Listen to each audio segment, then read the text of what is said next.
ISTC study object में आपका स्वागत है। आज का क्लास शुरू करते हैं। प्रकाश के गमन के आधार पर पदार्थ तीन प्रकार के होते हैं। पहला है पारदर्शी पदार्थ, दूसरा है अपारदर्शी पदार्थ, तीसरा है पारभासी पदार्थ। आगे तीनों की परिभाषा जानेंगे। तो पारदर्शी पदार्थ किसे कहते हैं?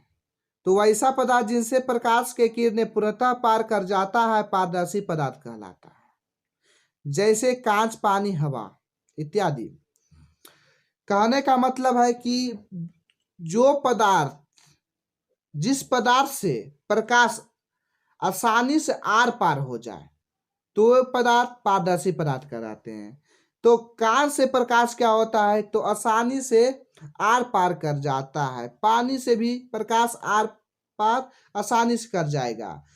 तो हवा से भी प्रकाश क्या होती है? आसानी से आर पार कर जाती है। तो ये जो तीनों पदार्थ है तो ये पारदर्शी पदार्थ कहलाएंगे। आगे अपारदर्शी पदार्थ किसे कहते हैं? वैसा पदार्थ जिनसे प्रकाश की किरणें बाहर नहीं निकल पाते हैं अपारदर्शी पदार्थ कहलाते हैं, जैसे ईंट, पत्थर, लकड़ी, लोहा, अलकतरा, पेंट, धातु की प्लेट इत्यादि। ये सब जो पदार्थ है अपारदर्शी पदार्थ है।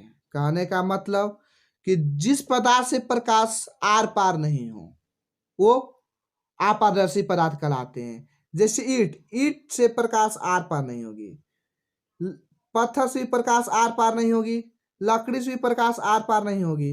इसलिए ये सब जो पदार्थ है अपारदर्शी पदार्थ कहेंगे। यहाँ एक है अलकतरा। अलकतरा मतलब जो जला हुआ जो मोबिल होता है उसको अलकतरा कहते हैं। अलकतरा से भी प्रकाश क्या होती है? आर पार नहीं होती है।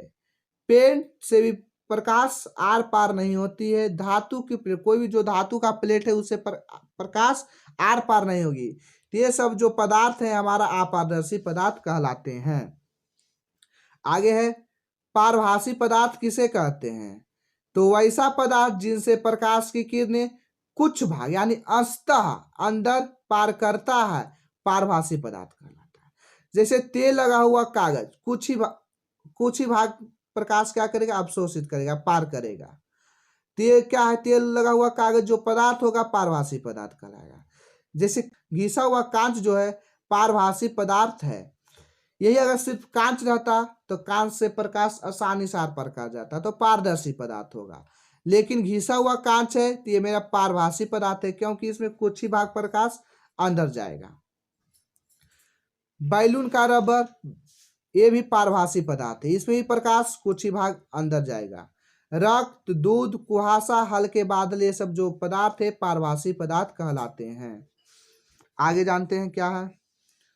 तो प्रकाशीय माध्यम किसे कहते हैं? यह एक ऐसा क्षेत्र होता है जहां से प्रकाश की किरणें निकलकर नेत्र तक पहुंचती है, प्रकाशीय माध्यम कहलाता है। जैसे हवा, पानी, तेल, हीरा इत्यादि। प्रकाशीय माध्यम दो प्रकार के होते हैं। पहला समांगी माध्यम, दूसरा विसमांगी माध्यम। समांगी माध्यम किसे कहते हैं? यह एक ऐसा माध्यम है जिसके प्रत्येक भाग, गुण और बनावट एक समान होती है, समांगी माध्यम कहलाता है। जल और कांच का जो गुण और बनावट है एक जैसा होता है, इसलिए ये दो वस्तुएं क्या है? एक समांगी माध्यम कहलाएंगे। विसमांगी माध्यम किसे कहते हैं? यह एक ऐसा माध्यम है जिसके प्रत्येक भाग का गुण और बनावट एक समान नहीं होता है, विसमांगी माध्यम कहलाता है। जैसे हवा का मिश्रण, ये हमारा विसमांगी माध्यम है।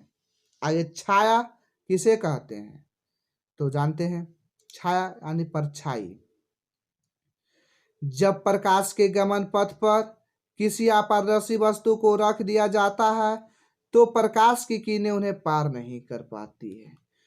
प्रकाश की किरणें उन्हें पार नहीं कर पाती है, जिसके कारण उस वस्तु के पीछे वस्तु के कारण जैसा एक अंधेरा क्षेत्र बनता है, जिसे हम छाया या परछाई कहते हैं। जैसा इस फिगर के माध्यम से समझ सकते हैं कि जब प्रकाश के गमन पथ पे कोई एक वस्तु है, ये अपारदर्शी वस्तु है।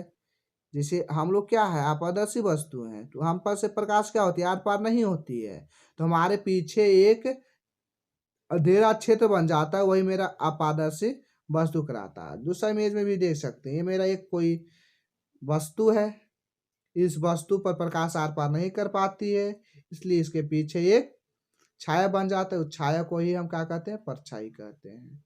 तो क्लास समझ में आया हो तो लाइक एंड सब्सक्राइब जरूर।